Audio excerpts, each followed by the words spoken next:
जगने से लेकर के सोने तक। कहा चारों वर्णों के लोगों को भोर में जल्दी ही जगना चाहिए।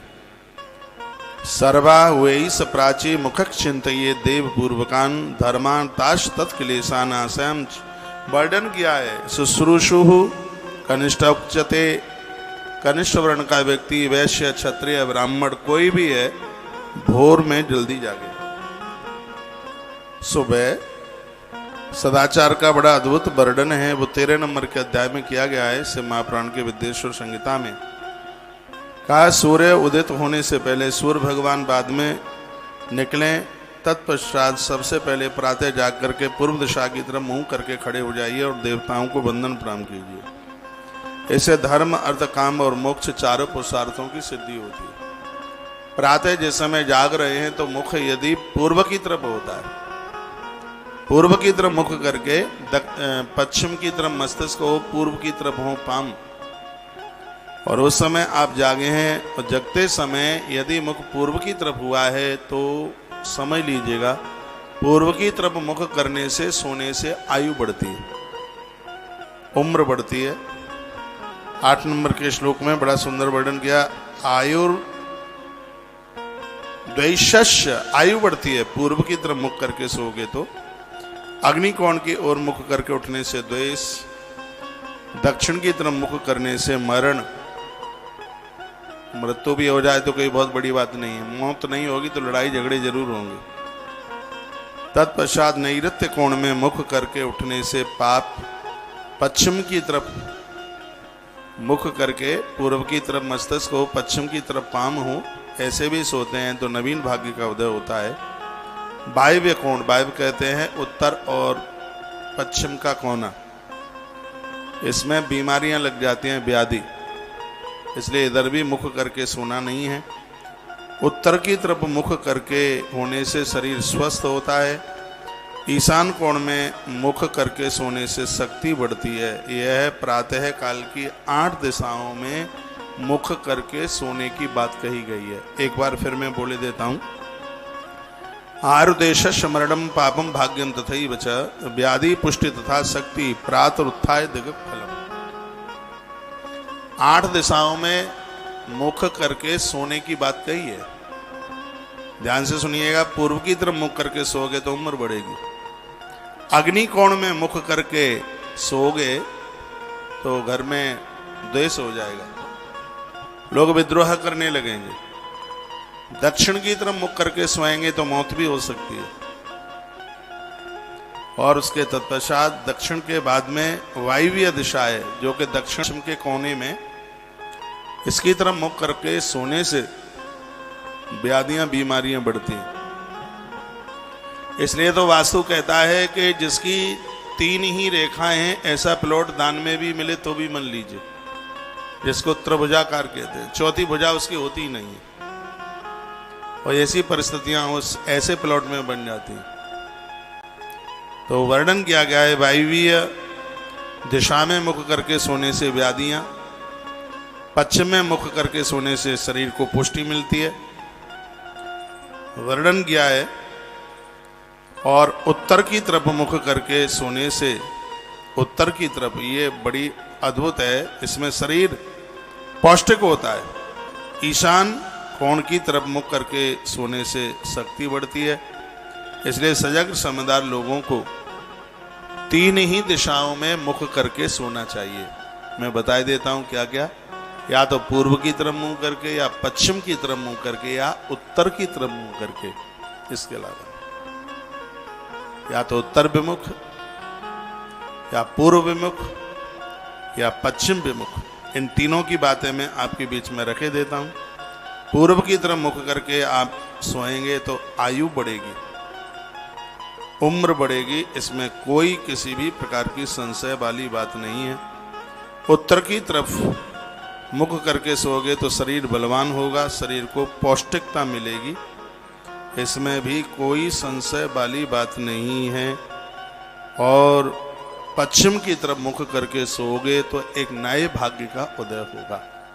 सोने के लिए तीनों दिशाएं बहुत बढ़िया हैं। सुत सोनक ऋषियों को बहुत विस्तार पूर्वक सुना रहे हैं और कहते हैं रात्रि के अंतिम प्रहर को उषा काल कहते हैं।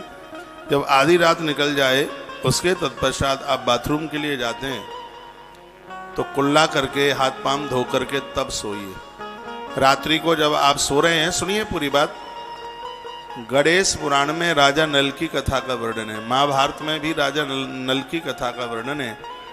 राजा बिना हाथ पांव मुंह धो के बाथरूम करके हाथ पांव मुंह नहीं धोए और वो सो गया बिस्तरे पर।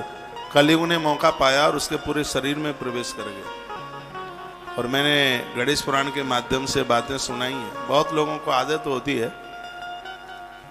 वो तो बहुत ज्यादा समझिए कि मल त्याग करके वो हाथ धो लेते हैं, नहीं तो फिर चले तो उसमें भी ना हाथ धोए। वो कुल्ला करने की बात कही है, बाथरूम जाने के बाद हाथ पांव धोइए, कुल्ला कीजिए उसको। रात्रि को सोते समय आप बाहीं करवट लेकर के सोइए। वर्णन है इसमें, आधी रात्रि को बाथरूम मलमूत्र विसर्जन के तत्पश्चात, मूत्र विसर्जन के तत्पश्चात कुल्ला करके दाहिने कंधे के भर सोइए। जीवन में बीमार नहीं होंगे कभी। और भोर में सुबह तत्काले तो समुत्थाय बिनमूत्रे विसर्जित ध्वजा। इसमें वर्णन है कि प्रातःकाल जाग करके सबसे पहले बाथरूम जाएं। ग्राहात दूरम ततो गत्ता बाह्यात प्राप्तस्तथा उदमुख समाविष्या प्रतिबंधो निमुखम। वर्णन किया, सूर्य उदित होने से पहले मल विसर्जन के लिए गए हो तो मुख दक्षिण दिशा की तरफ होना चाहिए। सूर्य निकलने के बाद मल विसर्जन के लिए गए हो तो मुख उत्तर दिशा की तरफ होना चाहिए।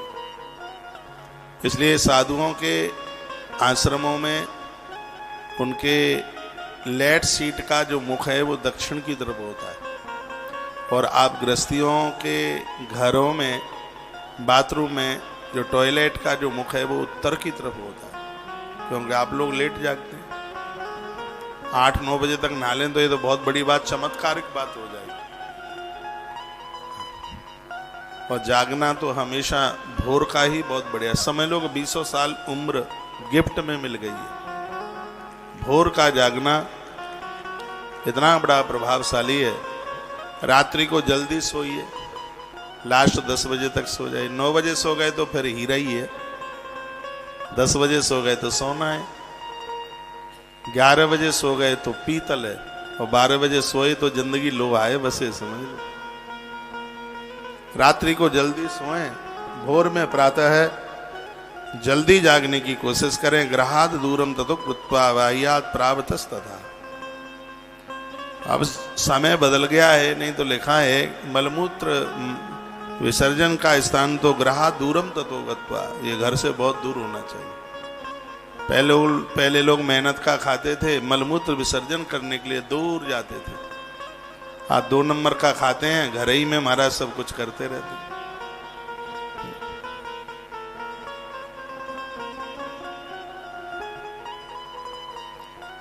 मैंने बाथरूम अपने कमरे में नहीं रहने दिया, ना मंडला में ना वृंदावन में, कमरे से दूर। हम इतने बड़े रईस ना बने कि 20 कदम ना चलना पड़े, कमरे से बाहर है। ये नहीं है कि सब प्रवचन करने के लिए, ऐसा नहीं है कि सब बस सुनाने के लिए है। इसके ऊपर खुद भी अमल होना चाहिए। मैं आपको सुना रहा हूं तो इस बात को फॉलो करता हूं। मेरे कमरे में लेट बाथरूम नहीं है, ना वृंदावन में है ना मंडला में है, कमरे से बाहर है। क्योंकि श्लोक मैंने बहुत समय पहले पढ़ा था, ग्रहाद दूरम ततो गत्वा। मलमूत्र का जो स्थान है ये तो अपने आवास से वास्तु भी कहता है, लेकिन लोग तो इतने बड़े आलसी प्रमादी हो गए हैं कि रात्रि को बल्ब जल रहा है तो खड़े होकर के उसे बंद नहीं कर पाएंगे, क्योंकि वो दूसरी दीवार पर स्विच पड़ता है। इसलिए आजकल तो वो बिजली वाले भी उसकी फिटिंग बेड के ऊपर करते हैं।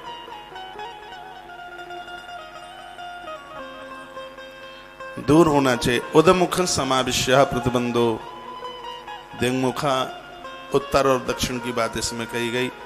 इतनी जगह पर बैठ करके मलमूत्र का विसर्जन न करें। जला अग्नि ब्राह्मणादीना,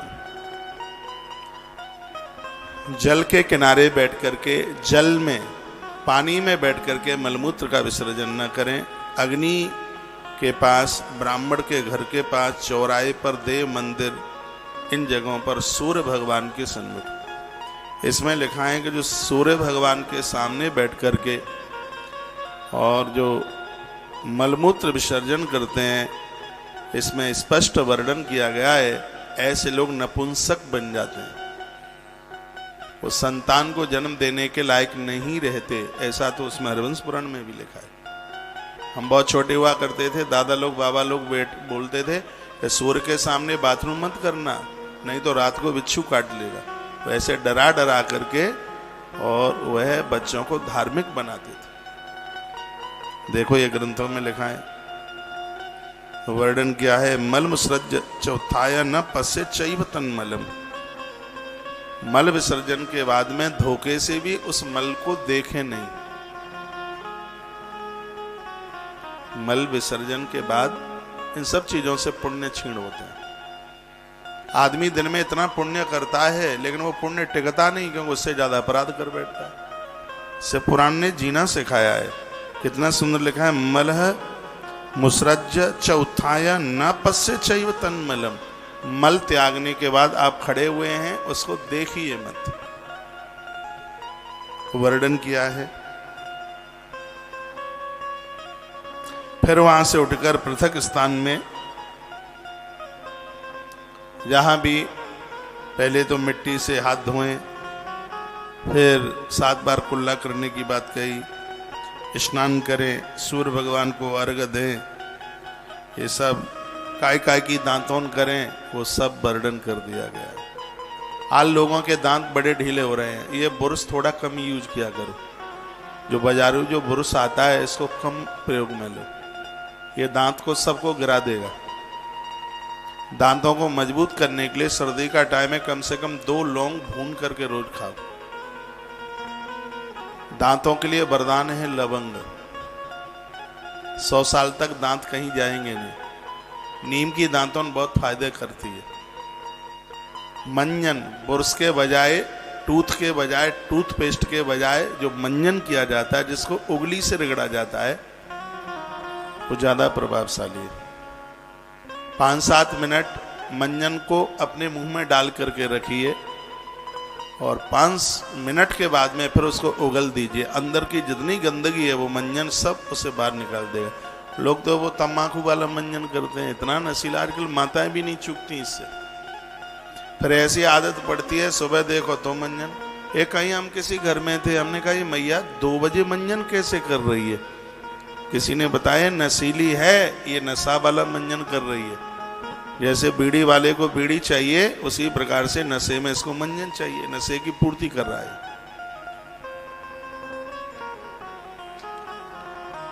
ऐसा मत करिए, दांतों को संभाल करके रखिए। चना खाने का मन करेगा तो फिर कैसे खाओगे?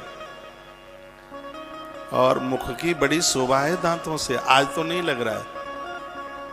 ज्यादा ठंडा पीने से भी दांत जल्दी गिरते हैं और गरम गरम फुलके खाने से भी दांत बहुत जल्दी गिरते हैं। लोगों ने खा खा गुटखा दांतों की ऐसी रेड मार दी है। भगवान ने कितने सुंदर दांत दिए हैं, छोटे छोटे दांत, बीच में हल्का सा गैप है। कन्हैया के दांत कितने, सांवला आदमी और उसके सफेद दांत, क्या रौनक बनती है, कितना बढ़िया लगता था। बहुतों के तो खपरा जैसे दांत होते हैं। दांतों का ख्याल रखिए। दांत बड़ा सौंदर्य का प्रतीक है। तो दांत मांजने की बात, देखो एक बात, ये बातें सुन लें। आप कोई व्रत करते हैं, यदि मंजन नहीं किया, मल विसर्जन के लिए नहीं गए और नहाकर पूजा में बैठ गए, 1% भी उस पूजा का कोई फल नहीं मिलता। भले ही पेट साफ नहीं हो रहा है, बैठने के लिए जाइए, मंजन कीजिए, स्नान कीजिए, तभी आप पूजा के लायक बैठते हैं। किसी किसी को लगता है हमें तो लगी ही नहीं रही है, तो हम तो वही मुंह धो करके पानी ऊपर डाल करके और पूजा में आकर के बैठ गए, तो कुछ नहीं मिलता उस पूजा का। इस अध्याय में यही बातों का वर्णन किया गया है। आप सरताओं में, जलाशयों में नहाएं तो लिखा है जल देवान नमस्कृत्य। सबसे पहले जल के देवता को प्रणाम कीजिए, वरुण भगवान को प्रणाम कीजिए। मंत्रेण स्नान माचरित, मंत्रों के साथ स्नान करें। एक बड़ी इसमें अच्छी बात कही गई है वो ये है कि ब्राह्मण मंत्र पढ़ करके जो पूजा करता है और कनिष्ठ वर्ण का व्यक्ति बिना मंत्र के भी पूजा करता है, वो ये ना सोचे हमसे क्यों नहीं आता। भगवान ने इतनी बड़ी छूट दी है, इतना बड़ा कंसेशन दिया है कि तू पूजा बस कर ले, मंत्र आता है कि नहीं आता। ब्राह्मण मंत्र पढ़कर पूजा का जितना पुण्य कमाएगा तू श्रद्धा से वैसे ही भगवान को डुबकी लगा के नहला के रख देगा, उतना फल तुझे अपने आप मिल जाएगा। जलदेवान नमस्कृत्या मंत्रेण स्नान माचरेत असक्त कंठ दग्धम बाहा कटि दग्न मथा पिबा। कमाल कर दिया है, कहा पानी में डुबकी लगाए, नदियों का तीर्थों का नाम ले। विद्वान पुरुष जिसको आता है वो तो ये करे ही, उसी तीर्थ के जल से सूर्य भगवान को अर्घ दे। कितनी सुंदर बात कही है। स्नान के बाद सूर्य देवता को अर्घ नहीं दिया जाता तो नदी स्नान का फल ही कहाँ मिलता है। फिर सूर्य नारायण को अर्घ दे, देवताओं का तर्पण करे। हाँ, फिर धोती को घुटने पर्यंत जल में मंत्र का पाठ पढ़ते हुए और वो देवताओं को बंदन प्रणाम करता हुआ बाएं और दाहिने दो तथा एक पीठ की ओर लपेट करके वो धोती को नीचे घुटने के नीचे तक, फिर कंधे पर ऐसे, ये तो इसको कहते हैं कटी वस्त्र। इसको कैसे लपेटा जाता है, ये इस श्लोक में 18 नंबर का श्लोक है। स्नान के बाद में एक ब्रह्मचारी, एक ब्राह्मण, वो धोती ऐसे लगा करके और एक यूं ऐसे और एक यूं ऐसे, उसको कटिवस्त्र कहते हैं। उसका वर्णन किया, धौत वस्त्रम समादाय पंचकच्छेन धारियत। वो धोती एक लंगोटी की तरह कस करके बांध करके इधर वाली इस कंधे पर, इधर वाली इस कंधे पर धारित। उत्तरीयम च किम चैव धार्यम सर्वेषु कर्मसु। उस धोती को धारण करके देवताओं को जल प्रदानित करे, वहां बैठे गायत्री का जप करे। वर्णन किया गया है, कहा गया है भस्म नाम च त्रिपुंडकम। भस्म का त्रिपुंड लगाए नहीं है तो वहीं की बालू मिट्टी ले ले, माथे पर लगाए। अन्यथा चेत जले पातस्ततो नरकम रक्षति। जो नदियों को अपवित्र करते हैं, थूकते हैं, मलमूत्र का विसर्जन करते हैं, नरकम गच्छति, वह लोग निश्चित रूप से नरक की ही यात्रा करते हैं। इसमें कोई भी संशय वाली बात नहीं है। सिर, हृदय, पैर, हृदय, ये सब जल हाथ में लेकर के पूरे शरीर के ऊपर ऐसा जल का छिड़काव करके प्रोक्षणी करके उसके तत्पश्चात में फिर जप आरंभ करें। अगन्यास करन्यास के द्वारा पूरा शरीर पावन हो जाता है। गायत्र्या जप मंत्रास्ते रुद्धम प्रागनिक्षते मंत्रेण स एकम। ब्राह्मणों को तो चाहिए, उस ब्राह्मण को असली ब्राह्मण से पुराण ने माना ही नहीं है जो नित्य गायत्री का जप नहीं करता। जो ब्राह्मण गायत्री का जप नहीं करता तो ना उसका आशीर्वाद लगता और ना उसका श्राप लगता। क्या अद्भुत बात कही है। पूरा अध्याय 13 नंबर का अध्याय भरा पड़ा इसी में।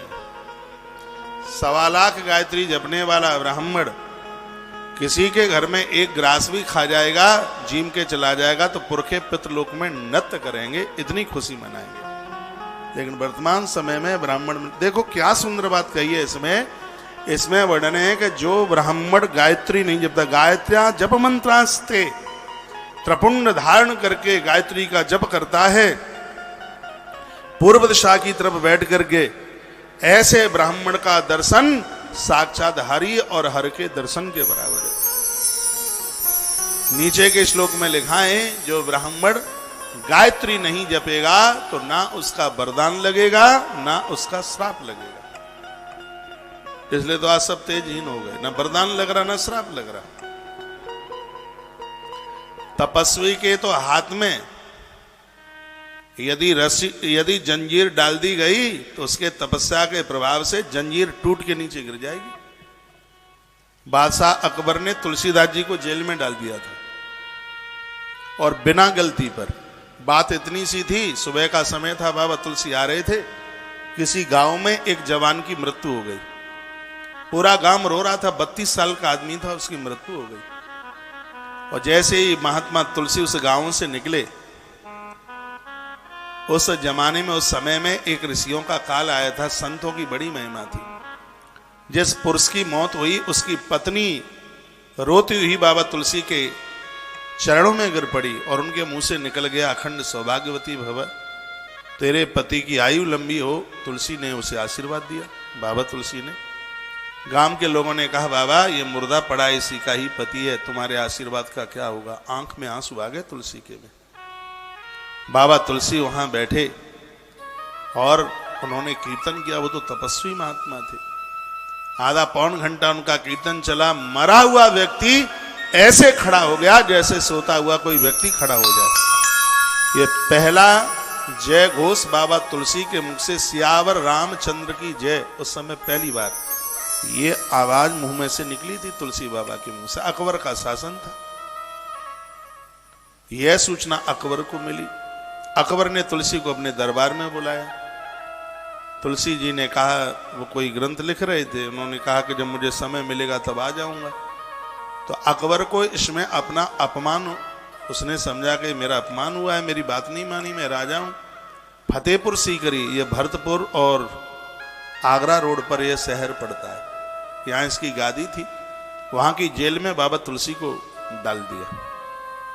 बाबा तुलसी जेल में सोच रहे थे पड़े पड़े यहां करें क्या। तो उस समय उन्होंने एक और अद्भुत साहित्य इस सम्मान को दे दिया जिसका नाम था हनुमान चालीसा।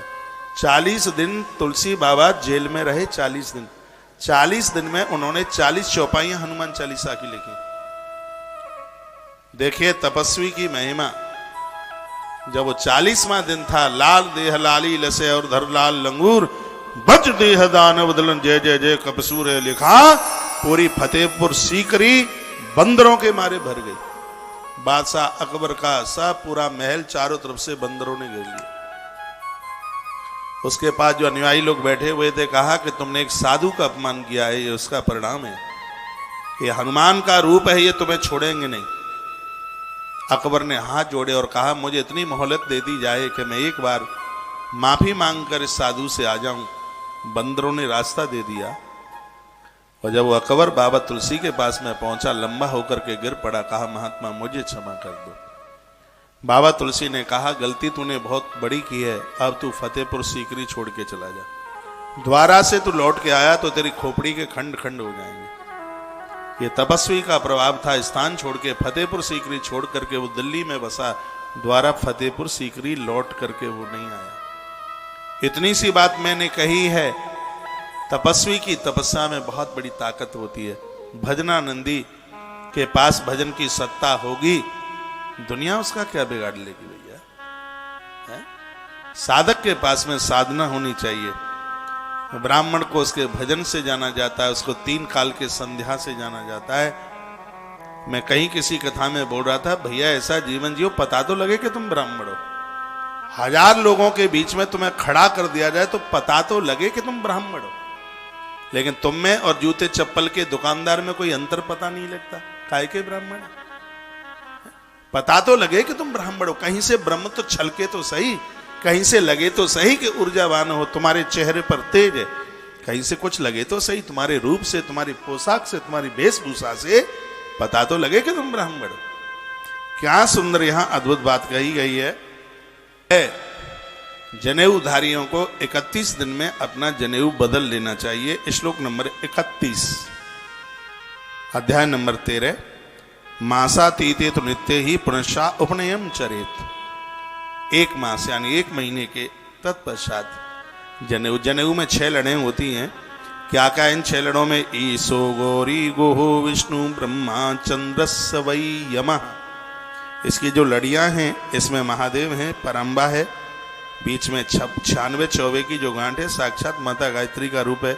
गुहा नाम कार्तिकेय का है। भगवान कार्तिकेय है, विष्णु है, ब्रह्मा, चंद्रमा और यमराज, ये इसमें सब समाहित हैं। इसलिए जनेऊ पहन करके किया गया सत्कर्म जो अनंत गुना फलदायी हो जाता है। माताओं के लिए जनेऊ की बात कहीं कही नहीं गई है। कनिष्ठ वर्ण के लिए भी जनेऊ की कहीं कोई बात लिखी नहीं है। जनेऊ को धारण करने वाले लोगों को ध्वज कहते हैं।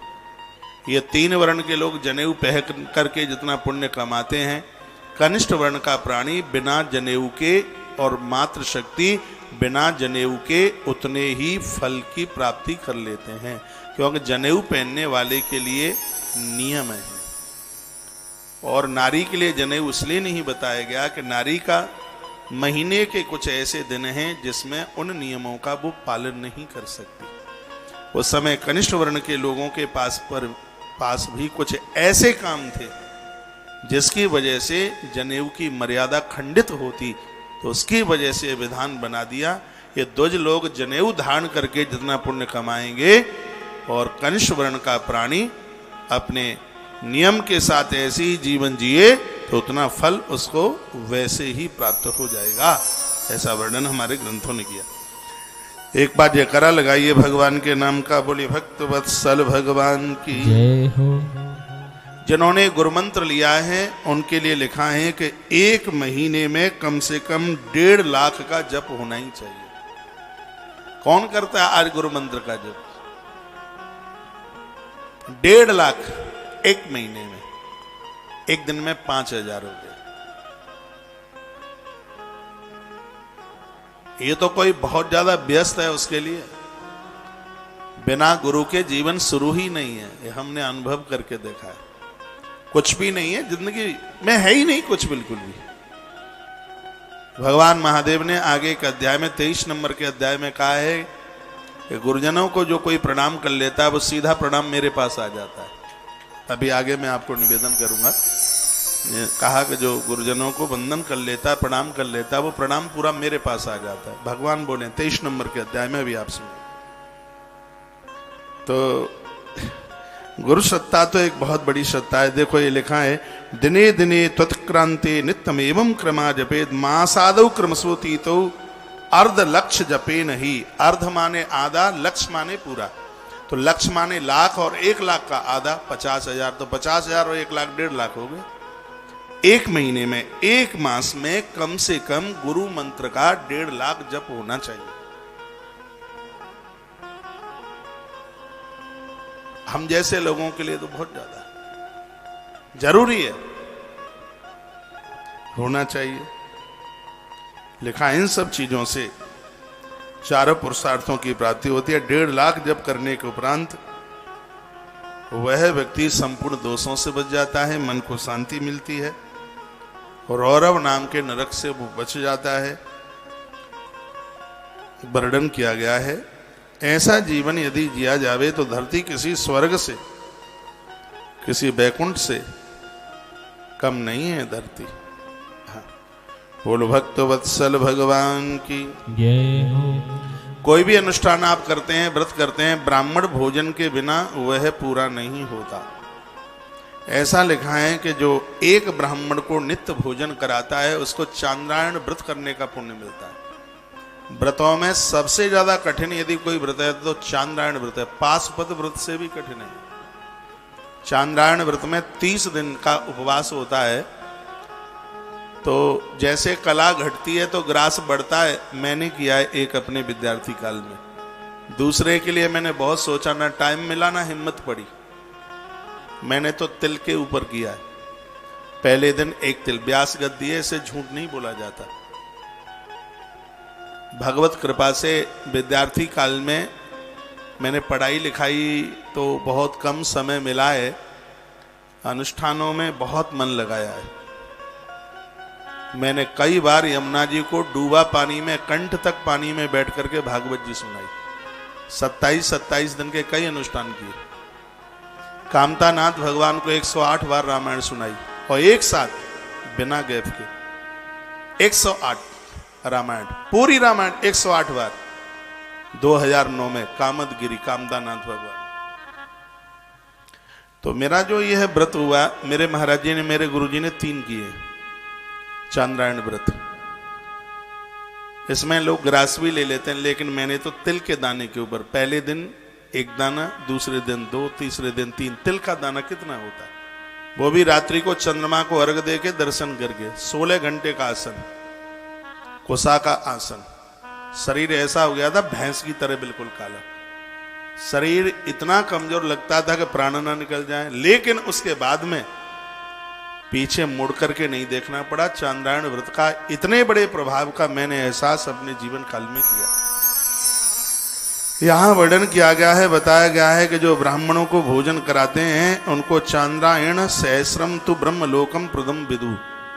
जो ब्राह्मण को भोजन कराते हैं उसको 1000 चांद्रायण व्रत करने का पुण्य प्राप्त हो जाता है। ब्राह्मण भोजन की इतनी बड़ी महिमा, मेरी बड़ी श्रद्धा है इसमें भैया, बहुत ज्यादा। इसलिए इन सब कार्यों से आपको जोड़ने के ऊपर मैं इतना जोर देता हूं। ब्राह्मण भोजन की महिमा बहुत ज्यादा अद्भुत है। अमावस्या के दिन आपके घर में ब्राह्मण आके भोजन कर लेता है भैया, तो पूर्व में भी यदि कोई अकाल मृत्यु से मौत को प्राप्त हुआ है उसका भी उद्धार, आत्म कल्याण हो जाता है। इसमें श्रद्धा रखिए। सदाचार के साथ जीवन जीना। लिखा है दुराचार से दुख की प्राप्ति और सदाचार से सुख की प्राप्ति ही होती है। एक श्लोक है 58 नंबर का जो मैं बोल रहा हूं, दुराचार से दुख और सदाचार से सुख। विद्या दुर्वृत्तिदो दुखम सुखम विद्यात् सुवृत्तिता। यानी दुराचार के साथ जीवन जियोगे तो दुख, और सदाचार के साथ जीवन जियोगे तो सुख की ही अनुभूति होगी। सुख जीवन में से कभी घटेगा नहीं। मोक्ष प्राप्ति के लिए लोगों को चाहिए कि वो धर्म से ही धन इकट्ठा करें। धन पैसा आया ये बड़ी बात नहीं है, पैसा आया कैसे है ये बहुत बड़ी बात है। हाँ, जो मोक्ष प्राप्त करना चाहते हैं, धर्मा अर्जन मतः कुर्याद भोग मोक्ष प्रसिद्ध है। जो धर्म से धन इकट्ठा किया जाता है, जिंदे जी वो भोग देता है और मरने के बाद में वो मोक्ष देता है। ऐसा शिव महापुराण में वर्णन है। आज लोगों को होड़ है धन कमाने के लिए, बूढ़ो मरे चाहे जवान, हमें हत्या से काम, पैसा आना चाहिए, कैसे आवे कोई मतलब नहीं है। पैसा बुरा नहीं है, धन बुरा नहीं है, 4 पुरुषार्थ में से उसकी गिनती है। लेकिन यह तो विचार किया जाए, ये सोचा तो जाए कि आ कैसे रहा है, कैसे आ रहा है, ये विचार करे। सा कुटुंबस्य विप्रस्या चतुर्जनितस्य च शतवर्षस्य वृत्ति तु दधात तद ब्रह्म लोकदम। क्या क्या सुंदर बातें कही गई हैं। ऐसा ब्राह्मण जो अपने पूरे परिवार की जीविका चला रहा है। लिखा है कि जिस घर में 4 लोग हैं, 4 व्यक्ति हैं, जैसे ब्राह्मण के घर में 4 लोग हैं, अपना परिवार चला रहा है, ऐसे ब्राह्मण के लिए आप जीविका के साधन बन गए। मृत्यु के बाद ब्रह्मलोक की ही प्राप्ति होगी, इसमें कोई संशय वाली बात नहीं। अकेला आदमी तो चाहे जैसे पेट भर ले, लेकिन जो और 4 का 3 का पेट भर रहा है वो बहुत बड़ी बात है। ऐसे ब्राह्मण के लिए कुछ कर दिया गया है।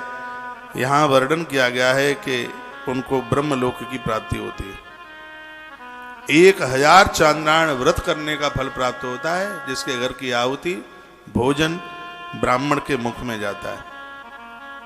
क्षत्रिय को चाहिए कि वो 1000 ब्राह्मणों को रोज भोजन कराए। क्षत्रिय को चाहिए कम से कम 1000। धर्मराज युधिष्ठिर तो 10,000 ब्राह्मणों को भोजन करा के ही पानी पीते थे। श्री भरत जी महाराज विप्र जिवाय देहि दिन दाना शिव अभिषेक करे विधि नाना। ये चौपाई बोले मेरे साथ। विप्र जिवाय देहि दिन दाना। आवाज बोल दो। विप्र जिवाय देहि दिन दाना शिव अभिषेक करई विधि नाना।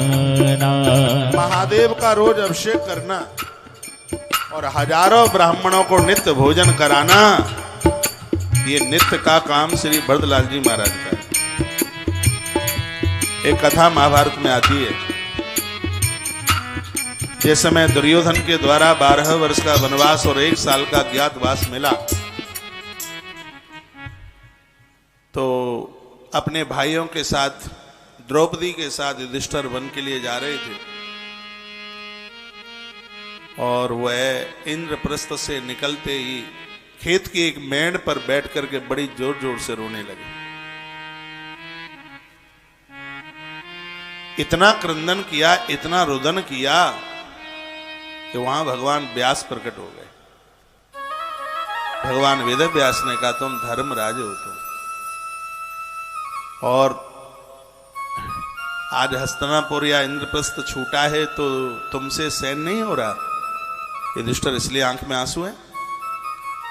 युधिष्ठिर ने कहा नहीं प्रभु, बिल्कुल भी नहीं, मुझे हस्तिनापुर छूटने का कोई दुख नहीं है, मुझे इंद्रप्रस्थ नगर छूटने का कोई भी मुझे दुख नहीं है। हे महात्मन, मुझे दुख इस बात का है, मैं 10,000 ब्राह्मणों को रोज भोजन कराए बिना मैंने कभी जल नहीं पिया। आज ये मेरा संकल्प टूट रहा है, मैं उनको भोजन कराने के लायक नहीं रहा। युधिष्ठिर के शब्द थे।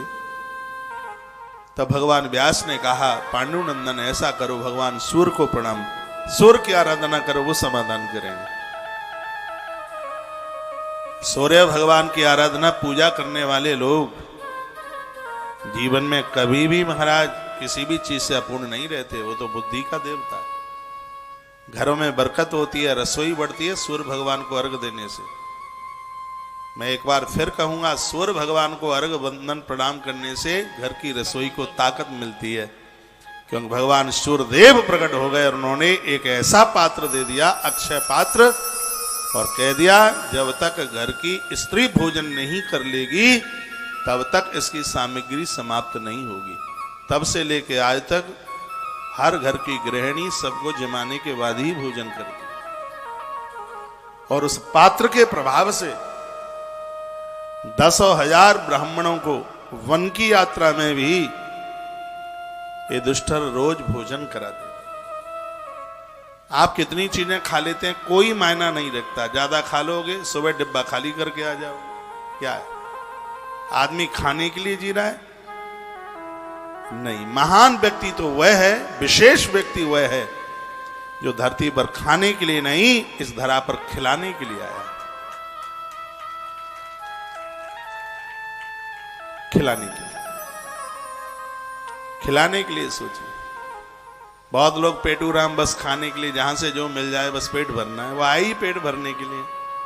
राम नाम के आलसी भोजन को होशियार, तुलसी बाबा कहते हैं ऐसे नरन में लगा दो डंडा चार। राम नाम के आलसी, भोजन के होशियार, भोजन में नहीं चूकेंगे, भगवान का नाम नहीं।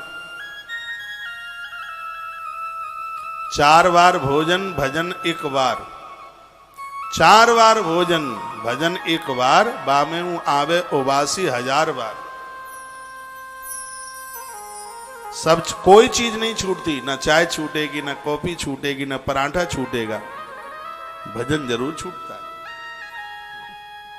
सूतक पातक आ जाए तो लोग बड़े खुश हो जाते हैं, ये आफत कट गई, 15 दिन आराम से रहेंगे, ये आफत कट गई 15 दिन की।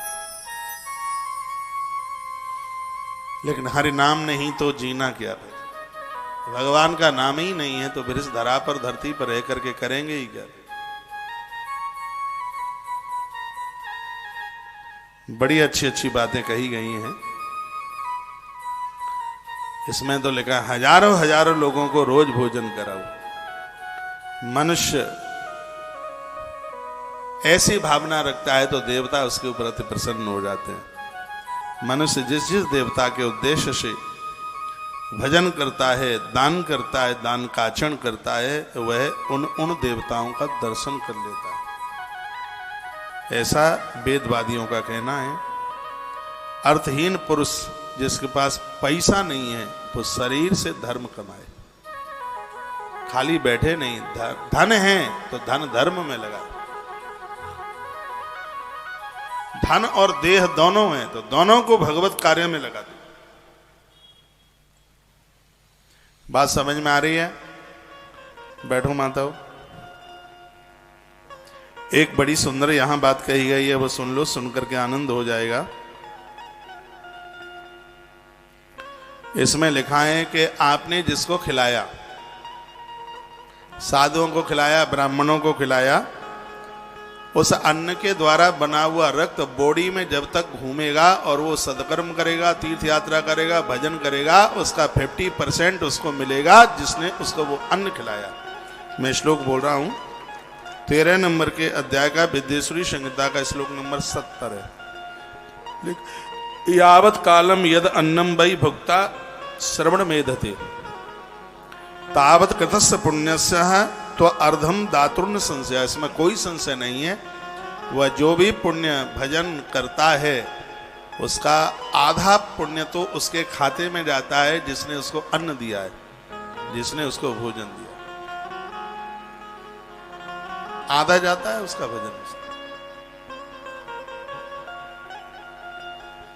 ऐसे बहुत अपरग्रिय महात्मा हैं, वो संग्रह करते नहीं, कहीं नहीं जाते हैं खाने पीने के लिए, एक ही जगह पड़े, पतुआ खाते रहेंगे, पत्ते खाते रहेंगे, यमुना का जल पीते रहे, वो नहीं जाते कहीं।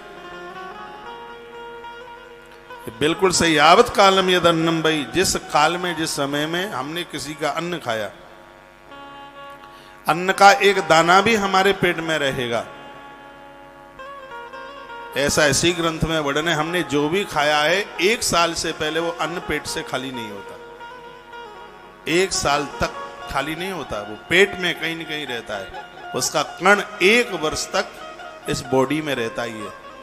तो इसका मतलब है कि आज हमने किसी को भरपेट भोजन करा दिया, 1 वर्ष तक वो भजन करेगा, उसका 50% उसको प्राप्त हो ही जाएगा जिसकी रोटियां उसने खाई है। इस श्लोक में 70 नंबर के श्लोक में ही लिखा है, यावत कालम यद अन्नम वै भुक्ता श्रवण मेधते तावत कृतस्य पुण्यस्य तो अर्धम दातुर्न संशय। ये और लिख दिया कि इसमें बिल्कुल संशय नहीं है।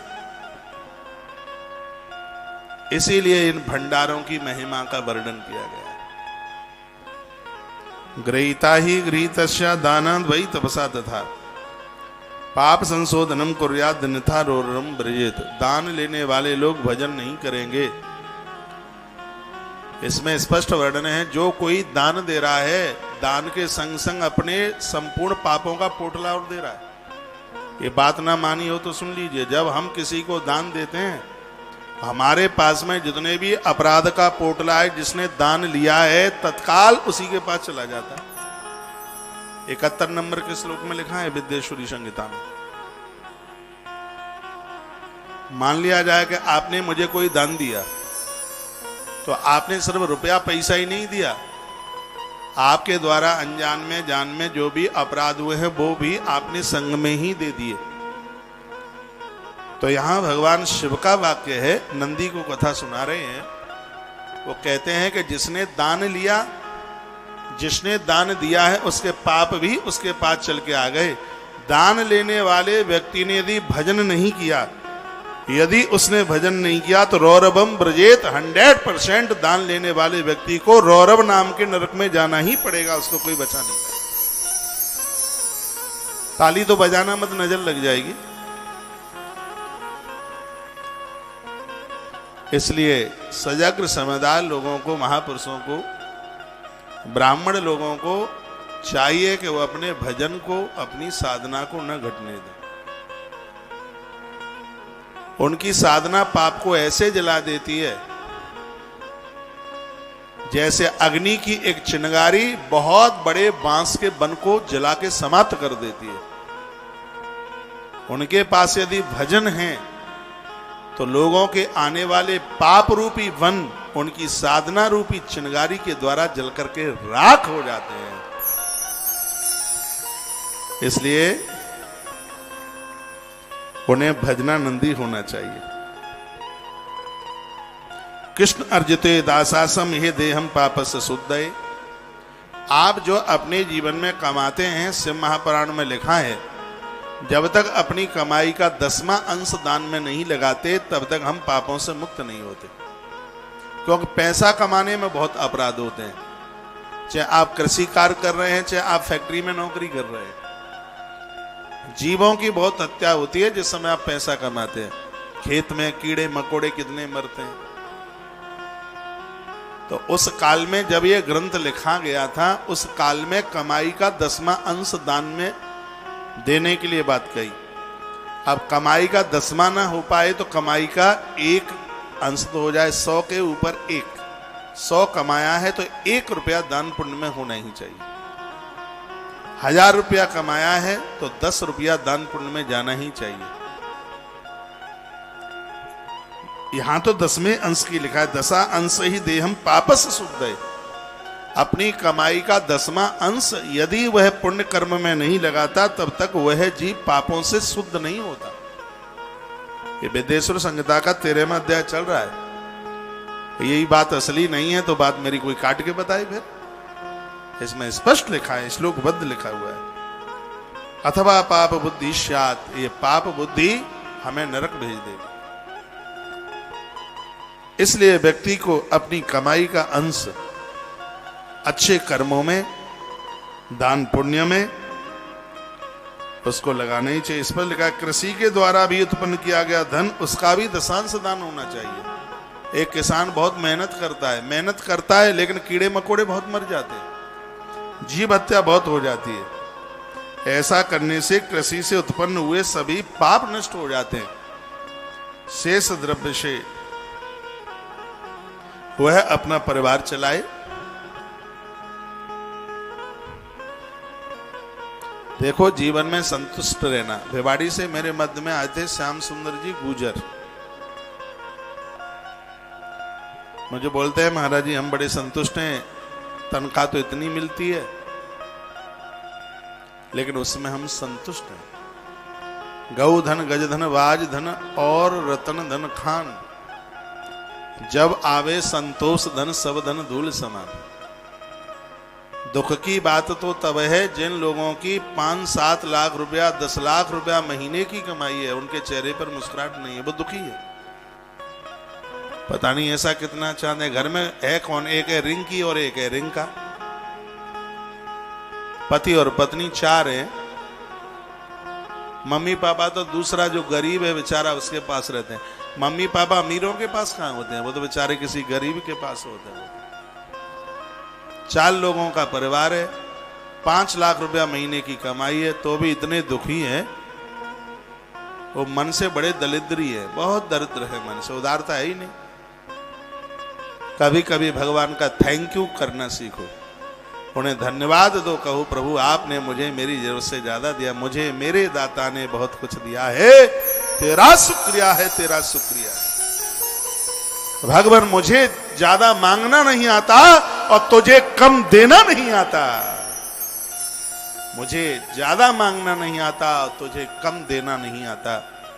ईश्वर बड़ा उदार है, उसकी कृपा का अनुभव कीजिए,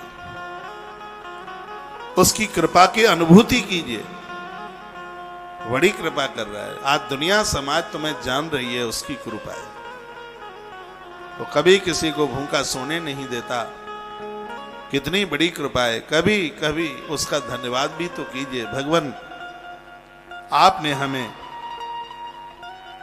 हमारी जरूरत से बहुत ज्यादा दिया है। एक बात मैं फिर कहूंगा, भूखे को भोजन कराना इससे बड़ा दान नहीं है कोई।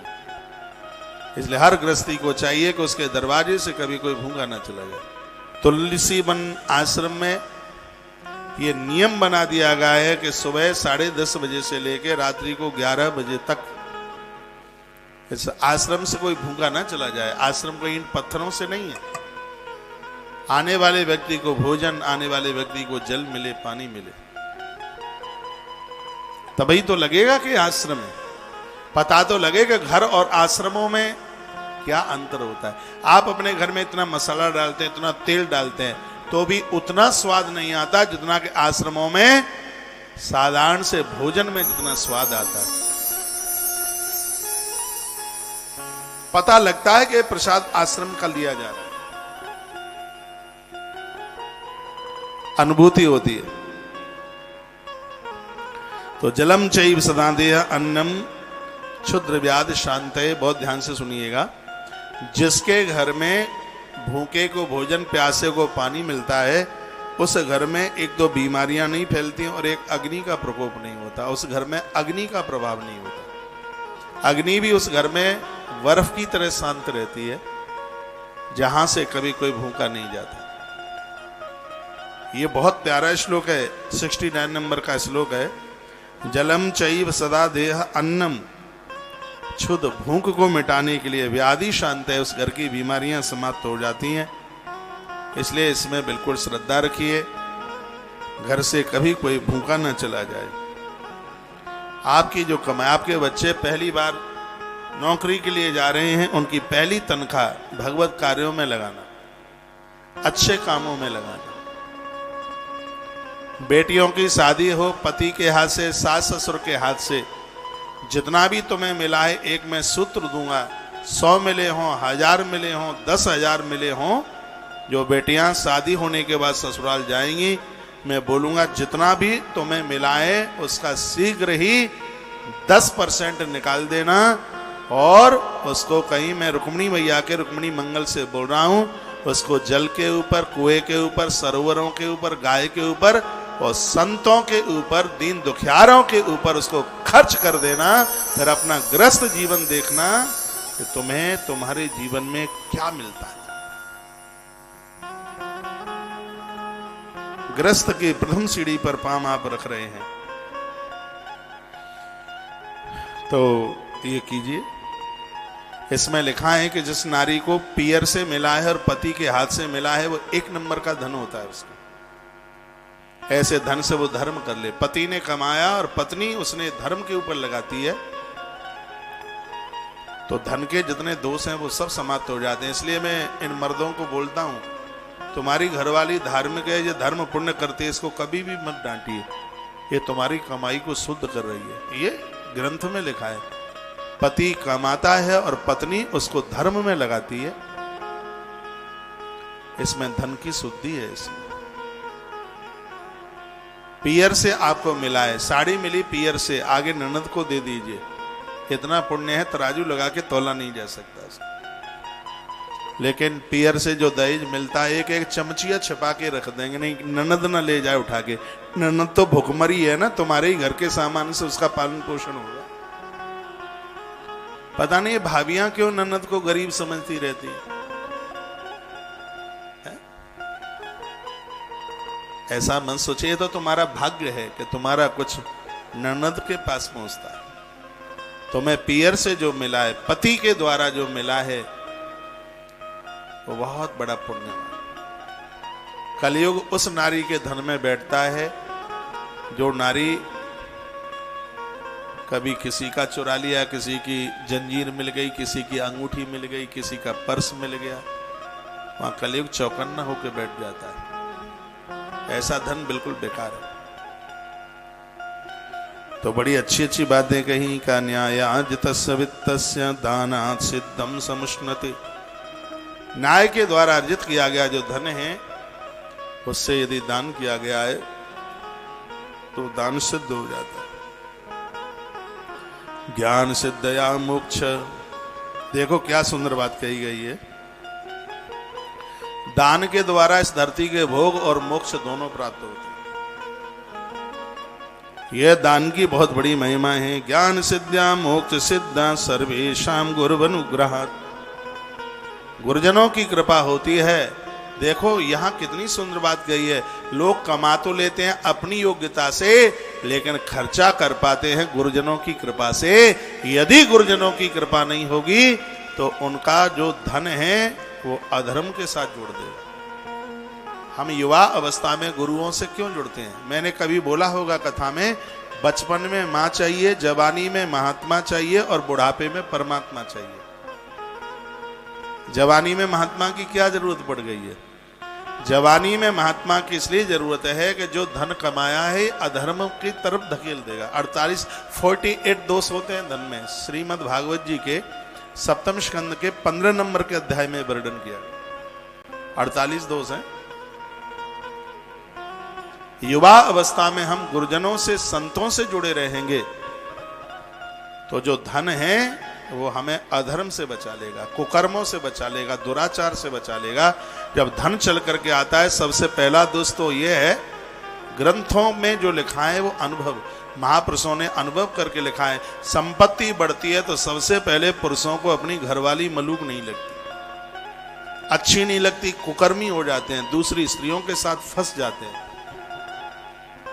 और ये दुर्गति का एक बहुत बड़ा कारण है। ये युवा अवस्था में गुरुजनों के साथ, महापुरुषों के साथ, संतों के साथ, अच्छे लोगों के साथ, विचारकों के साथ जुड़े रहेंगे तो इस अपराध से बच जाएंगे। नशा से बच जाएंगे, ऊट पटंग काम से बच जाएंगे। जो लगभग 20 वर्ष से लेकर के, मैं तो फिर कहूंगा 17-18 वर्ष से लेकर के जो एक 50 वर्ष तक का समय है, ये समय तो गुरुजनों के संग रहने वाला समय, महापुरुषों के संग। मैंने तो माताओं को कहा है कि इन बच्चों की शादी करो, घर में उनकी बच्चों की घरवाली आवे उससे पहले इन बच्चों को महात्माओं को सौंप दो, महापुरुषों को सौंप दो। राम जी को माता जानकी मिली है, माता कौशल्या ने उससे पहले राम को विश्वामित्र जैसे महान महात्मा के साथ जोड़ दिया, राम जी को साधु के संग जोड़ दिया। मां वही धन्य है जो युवा अवस्था में अपनी संतान को महात्मा से जोड़ देती है, और गुरु वह धन्य है बूढ़ा होने से पहले अपने शिष्य को वो परमात्मा के साथ जोड़ देता है। गुरुजनों के साथ जोड़ने पर जवानी में ईश्वर का अनुभव होता है, और ईश्वर का अनुभव होता है तभी दुर्गुणों से बचा जा सकता है, नहीं तो बड़ा मुश्किल हो जाएगा। देखो क्या सुंदर सुंदर बातें कही गई हैं इसमें, वर्णन कर दिया ज्ञान सिद्ध्या मोक्ष सिद्धि सर्वेशाम गुरु अनुग्रहात्। ये गुरु की कृपा है कि शिष्य को ज्ञान की सिद्धि करा देते हैं, उसके धन को गलत जगह खर्च नहीं होने देते। धन धान्यादिकम सर्वम देहि में ग्रहि में धीना सत्संगाश्रमे तद वै नराणाम जायते ध्वजा। सत्संग के माध्यम से अपने धन को, गुरुजनों के माध्यम से अपने धन को धर्म में लगाएं। ये सब बड़ी अद्भुत बातों का वर्णन किया गया है। आइए थोड़ा मैं प्रसंग आगे बढ़ाऊं। एक बार जयकारा लगाइए बोल भक्त वत्सल भगवान की जय हो, श्री हनुमंत बलवंत महाराज की जय हो, जय जय श्री राधे श्री राधे। सुक्त प्रतिग्रहे देहा चतुर्थांशोदजुत्तम ही वर्णन किया गया है कि अपनी शुद्धि के लिए, अब इसमें तो वर्णन किया गया वो संभव नहीं है, नहीं तो इसमें लिखा है कि यदि आपके पास कोई खर्चा नहीं है, इसमें तो लिखा है कि बच्चे काम से लग गए, बेटियों का विवाह कर दिया, बेटी अपने घर में पहुंच गई और बच्चे सेट हो गए बिल्कुल, आपके पास में अब घर गृहस्थी का 1% भी कोई भी आपके पास जोर नहीं है, तो देह चतुर्थ अंशो वर्णन किया गया है कि अपनी कमाई का चौथा अंश यानी 1 रुपया में से 54 भर तत्काल उसको दान पुण्य में लगा दो उसको, ये वर्णन है इसमें। भगवान के शब्द हैं, भगवान महादेव गा रहे हैं, जन्मांतरे ऋणी ही सादत्ते पृष्ठ वस्तुनि। जो दानी बनकर के मौत को प्राप्त होता है, यह प्रकृति उनके लिए ऋणी हो जाती है, उनकी कर्जदार हो जाती है। ऐसे लोग मरने के बाद में बहुत अच्छे संभ्रांत सरल शुद्ध जो मन से बड़े पवित्र हैं, ऐसे स्त्री पुरुष के घर में आकर के वो जन्म लेते हैं। वो देखने में मनुष्य होते हैं लेकिन गुण उनके देवताओं के होते हैं, वो धरती पर देव बन करके।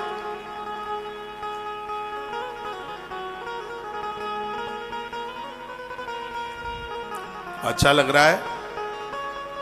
जो तुलसी तपोवन यूट्यूब चैनल पर देख रहे हैं, मैंने आपको बोला है कि एक काम तो आपको भी करना होगा, अपने मोबाइल से कम 20 लोगों को वीडियो शेयर आगे करें, और ये बात किसी के पास पहुंच जावे, एक शब्द भी जीवन में यदि वो उतार लें तो जीवन तो धन धन हो जाएगा, कृत हो जाएगा। ऋषियों की आंख में आंसू आ गए, मन गदगद हो गया, और कथा सुनने का आनंद यही है कि आंखें सजल हो जाए। ऋषियों ने पूछा सूत जी महाराज को, जीवन बन जाए उसके लिए कुछ प्रमुख काम हो तो बताएं। का यज्ञ करो। पूछ लिया कि यज्ञ कितने प्रकार के होते हैं? का अग्नि यज्ञम देव यज्ञम ब्रह्म यज्ञम तथैव च गुरु पूजाम ब्रह्म तृप्तम क्रमेण ब्रूहि न प्रभु। अध्याय नंबर 14वां शुरू कर रहे हैं हम, और पहला श्लोक बोला है।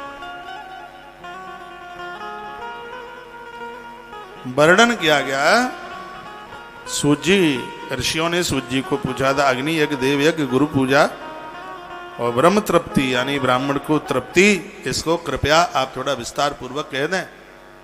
तो आपकी बड़ी महती कृपा होगी। तो सूत जी बता रहे हैं इनके बारे में, अग्नौ जो होते यद द्रव्य अग्नि यज्ञ स उच्यते, जिसमें द्रव्य के द्वारा अग्नि में जो आहुति डाली जाती है उसे अग्नि यज्ञ कहते हैं। ब्रह्मचर्य व्रत का पालन करते हुए, शमदा का दान करते हुए और अग्निहोत्र किया जाता है। इसमें वर्णन किया गया है कि जब तक गृहस्थ में जीव नहीं पहुंचता है तब तक ब्रह्मचर्य का पालन करता हुआ वह नित्य एक बार कम से कम हवन करे। इस ग्रंथ में लिखा है गृहस्थियों को तो 2 बार हवन के लिए बोला है, सुबह भी और शाम को भी। जो प्रातः यज्ञ किया जाता है उसको सूर्य आहुति कहते हैं। इससे बुद्धि का विकास होता है, विचार बहुत ज्यादा बढ़ जाते हैं इससे। उसको सूर्य आहुति के साथ में उसको जोड़ा गया है। दोनों संध्याओं में जो अग्निहोत्र करता है, ऐसे गृहस्थ की उस अग्नि को उपासना अग्नि के नाम से जाना जाता है। 3 नंबर का श्लोक है, मैं बोले देता हूं। देखा, समदग्नो व्रताद्धम चै विशेष जनाधिकम प्रथमा श्रवण में एवं यावद उपासनम ध्वजः। वो उपासना अग्नि के नाम से उसे जाना जाता है। अपनी आत्मा में ही अग्नि का आरोपण करते हुए वानप्रस्थ जीवन, जैसे अब शरीर काम उतना करता नहीं है, तो वह अपनी आत्मा में ही अग्नि को समाहित करने की कोशिश करे। प्रातः काल में दी जाने वाली आहुति सूर्य आहुति कही जाती है, और जो प्रातः काल हवन किया जाता है इससे आयु में वृद्धि होती है। श्लोक नंबर 7 देखें, 14 नंबर के अध्याय का श्लोक नंबर 7। इसमें वर्णन किया गया है कि आयुष करित विज्ञा प्रातः सूर्य आहुतिस तथा। प्रातः काल जो आप हवन करते हैं, यज्ञ करते हैं, इससे आयु बढ़ती है, उम्र बढ़ती है। कभी मैंने कहा था कि 100 साल तक हमें ऐसे ही देखते रहना। एक दिन मैं ऐसे ही पता नहीं कैसे बोल जाता हूँ, बाद में सोचता हूँ, अरे भाई तू ऐसा कैसे बोल गया है, बड़ा त्रिकालदर्शी बनता है, तुझे पता लग गया कि 100 साल तक तो बूढ़ा नहीं होगा। क्या करूं, ये ग्रंथ पढ़ते पढ़ते पगला गया हूं। कपड़ा फाड़ने वाला पागल नहीं, जिंदगी के अध्यात्म आनंद को लेने वाला पागल बनाऊं। इसमें वर्णन स्पष्ट लिखा है कि जो सूर्य की साक्षी में प्रातः भोर में जो हवन यज्ञ करता है उसकी आयु बढ़ती है। तो भगवान की कृपा से मैं 365 दिन यज्ञ करता हूं। इस कथा में आता हूं तो भी आहुति डाल के ही आता हूं। सुबह की जो आहुति है, सुबह की आहुति है वो उम्र बढ़ाती है, दोपहर की आहुति है वो धन बढ़ाती है, और शाम की आहुति है वो घर में शांति को बढ़ाती है। तीनों कालों में हवन की बात कही गई है। सुबह तो आहुति डाली जाती है सूर्य भगवान के सानिध्य में, ये उम्र बढ़ाती है, आयु बढ़ाती है। उम्र लंबी होगी, स्वस्थ जीवन होगा, तो ही तो बढ़िया बढ़िया ठीक से काम करते रहेंगे। यहाँ कथा में आता हूं तो वहां भी आहुति डाल देता हूं, क्योंकि ग्रंथ में लिखा है कि दोपहर की आहुति पैसा बढ़ाती है। तो वहां आहुति डाल के आता हूं कि बढ़िया से बढ़िया आप सहयोग करें सो गौ माता का काम चकाचक चले। तुम भी डालोगे तो तुम्हारा भी बढ़ेगा, जब तुम्हारा बढ़ेगा तभी तो तुम कुछ कर पाओगे। जब भी अंदर आप आते हैं तो गौ माता का अक्षय पात्र रखा है, उसको मत्था टेक के जो बने सो उसमें डाल के, इसमें जो डलता है वो गौ माता के भोजन पे ही लगता है। वहां हमारे एक महात्मा बैठे हैं, बाबा उधर वो बैठे हैं, वो सबको माथे पर चंदन तिलक रोली लगा रहे, और वहां मत्था टेक के प्रणाम करके फिर बिना जूती चप्पलों के, जूते चप्पल बाहर, जो पहन के भी ले जाए, जिसके जूते चप्पल कथा में से जाए वो बड़ा भाग्यशाली। उनके ऊपर शनि देवता की कृपा है, वो कह देते हैं आनंद से रहो, अब मैं जा रहा हूं इसके साथ चप्पल चोर के संग जा रहा हूं। जूते चप्पल मत चुराया करो किसी के। एक बार जयकारा लगाएं, बोल भक्त वत्सल भगवान की जय हो। तो वर्णन किया, आयुष्करित वेज्ञ प्रातः सूर्याहुतिस तथा। प्रातः काल में दी जाने वाली आहुति सूर्य आहुति कही जाती है। इससे आयु में वृद्धि होती है। दिन में अग्नि सूर्य भगवान को अग्नि यज्ञ का दिव्य रूप धारण कर लेती है। इंद्र आदि देवता को प्रसन्न करने के लिए हवन में आहुति डाली जाती है, और इसको देव यज्ञ कहते हैं। तत्पश्चात देवताओं की निरंतर तृप्ति होने की वजह से और उसमें जब मंत्र सुनाए जाते हैं, ग्रंथों का पाठ किया जाता है, तब वो यज्ञ ब्रह्म यज्ञ का रूप धारण कर लेता है। वेद का स्वाध्याय करते रहना ही ब्रह्म यज्ञ है। ये जो आप जो ग्रंथ पढ़ते हो, मैं रोज पढ़ता हूं, आज भी पढ़ के आया। 5 यज्ञ रोज करो। देव यज्ञ आहुतियां उसमें आपने डाली है, ब्रह्म यज्ञ पाठ किया है आपने, ग्रंथ का पाठ किया है, उसको इस पर लिखा है ब्रह्म यज्ञ इति प्रोक्तो वेदस्या अध्ययनम भवेत्। 10 नंबर का श्लोक है। ब्रह्म यज्ञ से मत रुकिए। जो नित्य आप अध्ययन करते हैं, पाठ करते हैं, ये ब्रह्म यज्ञ है। बहुत बड़ी महिमा है इसकी। सूर्य भगवान के उदित होने से अंधकार नहीं रहता। ग्रंथों का स्वाध्याय करने से, ब्रह्म यज्ञ करने से जिंदगी में मोह नहीं रहता। ये ग्रंथ पढ़ते रहोगे तो लास्ट में ये परिवार बांध नहीं पाएगा। हाल ही बिल्कुल चले जाओगे सब छोड़ करके। नहीं तो सब जिम्मेवारियां पूरी होने के बाद भी इस परिवार का जो मोह है वो मुक्त नहीं होने देता। बाबा तुलसी ने कहा था, मोह सकल व्याधिन कर मूला, रामायण उत्तरकांड। संपूर्ण दुख का यदि कोई कारण है तो मोह है। परिवार का मोह बड़ा परेशान करता है। धृतराष्ट्र को पूछ लेना, कहीं मिल जाए किसी चौराहे पर तो। महात्मा लोग घर द्वार परिवार से दूर क्यों चले जाते हैं? कौन जिए कौन मरे, क्या मतलब है भाई?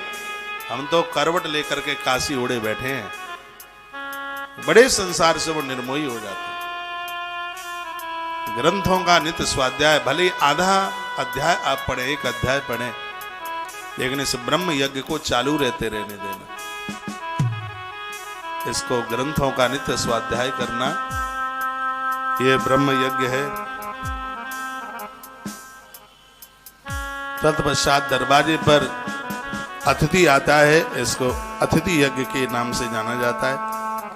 जीव मात्र को आप भोजन देते हैं, उसको भूत यज्ञ के नाम से उसे जाना जाता है।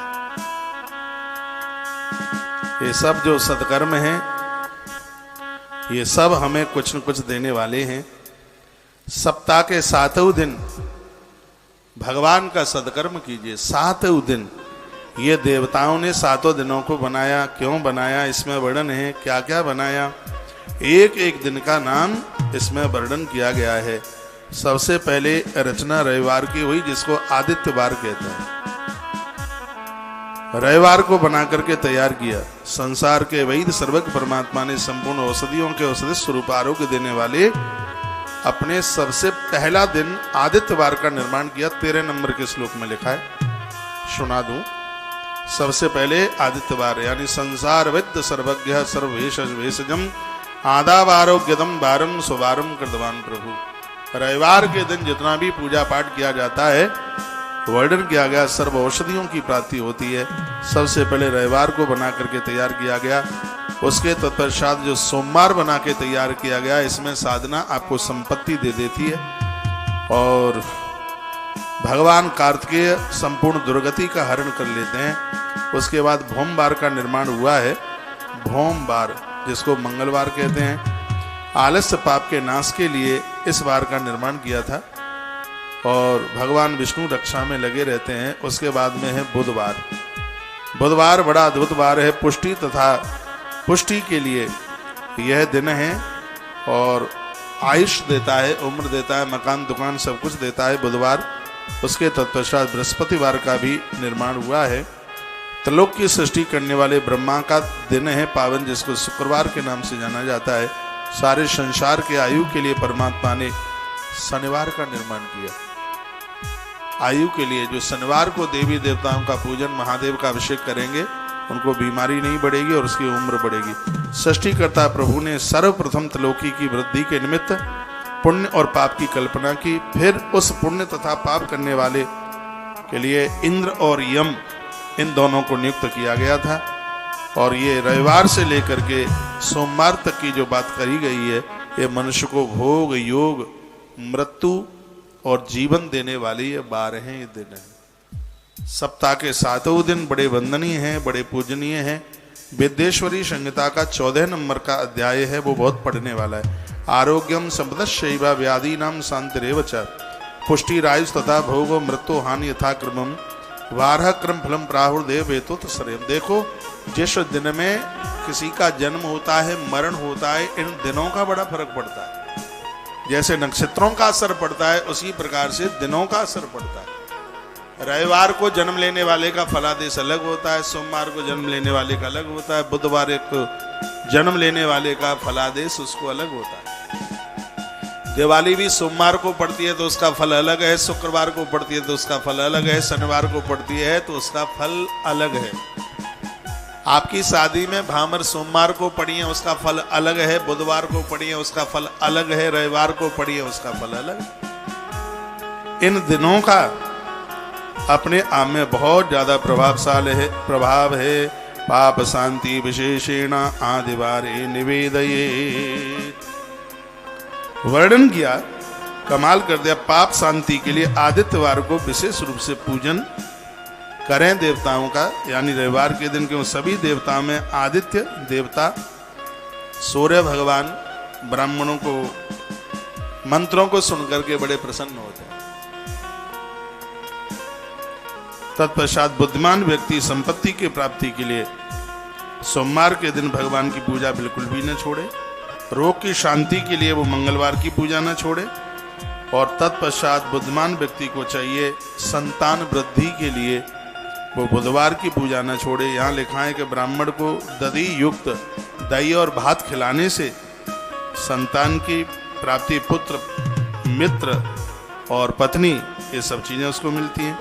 आयु की इच्छा करने वाले पुरुषों को चाहिए कि वह गुरुवार के दिन जनेऊ, वस्त्र, दूध, घी, ये सब चीजों का दान करे।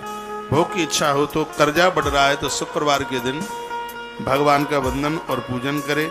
6 प्रकार के व्यंजन ब्राह्मणों को भोजन करावे और स्त्रियों के साथ ब्राह्मण को बुलावे। स्त्रियों को संतुष्ट करने के लिए उनको वस्त्र दे।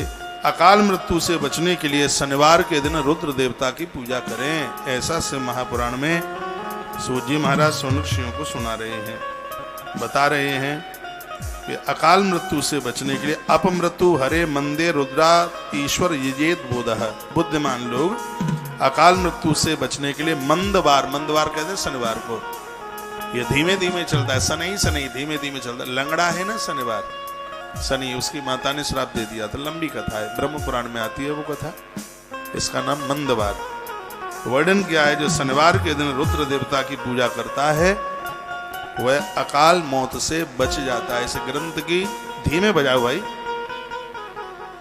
इस ग्रंथ की इन बातों को विश्वास में रखिए।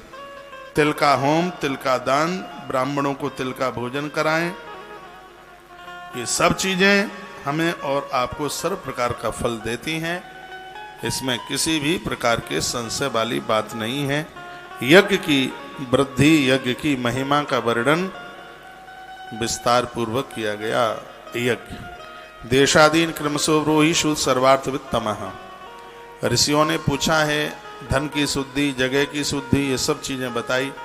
तो ततो 10 गुणाम गोष्ठम जल तीरे ततो दशा। लिखा है घर पर यज्ञ करते उससे 10 गुना ज्यादा गोष्ठ गौशाला में फल है। जल तीरे ततो दशा, बहुत ध्यान से सुन लो, नदी के किनारे, जल के किनारे और 10 गुना ज्यादा है। ततो 10 गुणम बिल्वः, बेल के पेड़ के नीचे 10 गुना और ज्यादा है।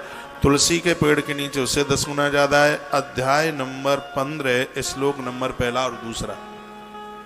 ये तो आप अपने घर में भी सीधे साधारण सी जगह पर आप भजन पूजा पाठ यज्ञ करते हैं तो 1 गुना फल। ततो 10 गुणम गोष्ठम गौशाला में और 10 गुना ज्यादा। जल तीर नदी के किनारे और ज्यादा 10 गुना। ततो 10 गुणम बिल्व, बेल पत्र के नीचे और 10 गुना ज्यादा। तुलसी के पेड़ के नीचे और ज्यादा 10 गुना। अस्वस्थ पीपल के पेड़ के नीचे और ज्यादा 10 गुना फल। ततो देवालयम, और जो प्राण प्रतिष्ठित कोई मंदिर है उसमें कहीं पूजा पाठ हवन यज्ञ करते हैं तो और 10 गुना ज्यादा फल है। विद्या तीर्थ तरम ततो 10 दशाः। वर्णन पुराणाकार ने किया गया, कहा कि उससे भी और ज्यादा जो 10 गुना जो फल है वह है 7 नदियों के किनारे। 7 नदियों के नाम गंगा, गोदावरी, कावेरी, ताम्पड़ी, सिंधु, सरयू, ये नदियां। उससे भी 10 गुना ज्यादा फल समुद्र के किनारे है। उससे भी 10 गुना ज्यादा फल पर्वत पर है। और जहाँ पर उससे भी और ज़्यादा 10 गुना ज़्यादा फल भजन पूजा पाठ का अपने गुरुदेव की सानिध्यता में है। फिर कहा गया जहाँ पर मन स्वभाव से ही प्रसन्न हो, सबसे अधिक पूजा का फल वहीं प्राप्त होता है जहाँ मन लग जाए, जहाँ किसी भी प्रकार की खटपट ना रहे, मन को शांति मिले, मन को संतोष मिले, वहाँ पर किए गए पूजा पाठ का फल अपने आप में अनंत गुना हो जाता है, वहाँ अधिक पूजा का फल मिलता है। सतयुग में किए गए यज्ञ का दान का पूर्ण रूप फल मिलता था। ये लिखने लायक बात है, जो मैं लिखने के लिए कहूँ वो ज्यादा विशेष बात है। सतयुग में हम जितनी पूजा करते थे उसका 100% मिलता था उसका फल। ये सतयुग की बात है। लिखा है सर्वशा अधिकम गेह यत्र वा रोचते मन कृते पूर्ण फलम गेहम यज्ञ दानाधिकम तथा। कृतयुग नाम है सतयुग का। सतयुग में जो भी दान पुण्य भजन किया जाता था उसमें से कोई कटौती नहीं होती थी, पूरा 100% उसका फल मिलता। फिर त्रेता युग में तिहाई, 1 रुपए में से 75 पैसा भरा। त्रेता युगे त्रपादम, त्रेता में किया गया सदकर्म जो पुण्य है वो पूरा तिहाई यानी 3 गुना, 3 चवन्नी, 1 रुपए में से 75% मिल जाता था। सतयुग में 100%, त्रेता में 75%। फिर कहा गया द्वापुर में जो उसका फल है, द्वापुरे अर्धम सदा स्मृतम, द्वापुर में जो फल मिलता था 50%। हमने जो भी दान पुण्य जो भी कुछ किया और द्वापुर में उसका मिलता था 50% उसका फल मिलता। कलौ पादम तो विज्ञेयम तत्पादोनम ततोर्धके, कलयुग में सिर्फ चौथाई फल मिलता है किए गए सत्कर्म का, वो भी बहुत ध्यान से करेंगे, कोई गलती नहीं करेंगे तो कलयुग में किए गए भजन दान पुण्य का फल चौथाई मिलता है। कलयुग बीतने पर जब कलयुग अपने चौथे चरण में होगा तो ये फल और कम हो जाएगा। शुद्धात्मा के द्वारा पवित्र दिन में किया गया देवयज्ञ समान ही। अब ये बात लिखने के लायक है, आनंद हो गया। क्या लिखा है? जो झूठ नहीं बोलते हैं, सात्विक जीवन जीते हैं, किसी के लिए बुरा नहीं बोलते, किसी के लिए बुरा कहते नहीं हैं, उनके लिए कहा गया है कि ऐसे लोग जितना भी पूजा पाठ करते हैं, शुद्धात्मन शुद्ध दिनम पुण्यम सम फलम विदु। लिखा है जो पापाचार नहीं करते, सदाचार के साथ जीवन जीते हैं, इस भरे कलयुग में भी उनका दान और उनका भजन 100% फल उनको प्रदानित करता है।